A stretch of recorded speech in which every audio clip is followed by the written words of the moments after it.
कैलासवासी आबासाहेब पाटील यांनी तब्बल 3 दशके विटा नगरपालिकेचा कारभार अत्यंत प्रामाणिक आणि निरपेक्षपणे चालवला। नगराध्यक्ष म्हणून कार्यरत असताना त्यांनी विटा शहरात भक्कम पायाभूत सुविधा उभारून शिक्षण, पाणीपुरवठा, क्रीडा आदी क्षेत्रात मोलाचे योगदान दिले।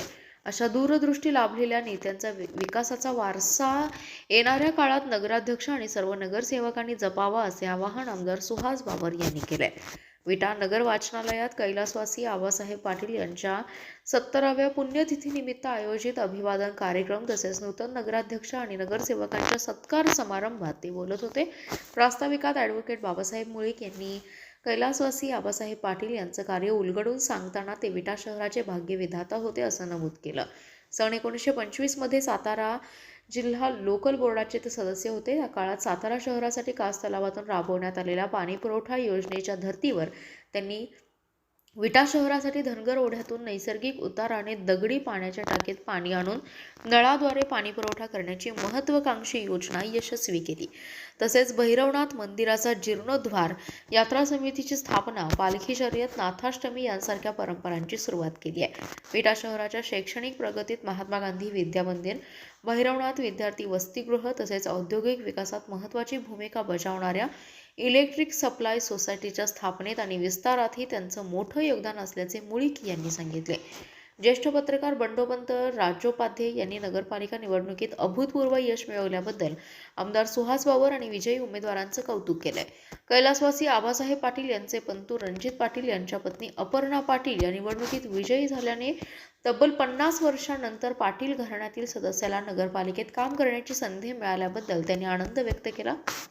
तसेच उज्ज्वला पाटील, अमर शितोळे, प्रवीणा हरुगडे, अक्षता साबळे यांचा निसटता पराभव झाला असला तरी त्यांनी केलेल्या कार्यामुळे शिवसेना पॅनलच्या विजयाचा मार्ग सुकर झाल्याचे गौरवोद्गार त्यांनी काढलेत।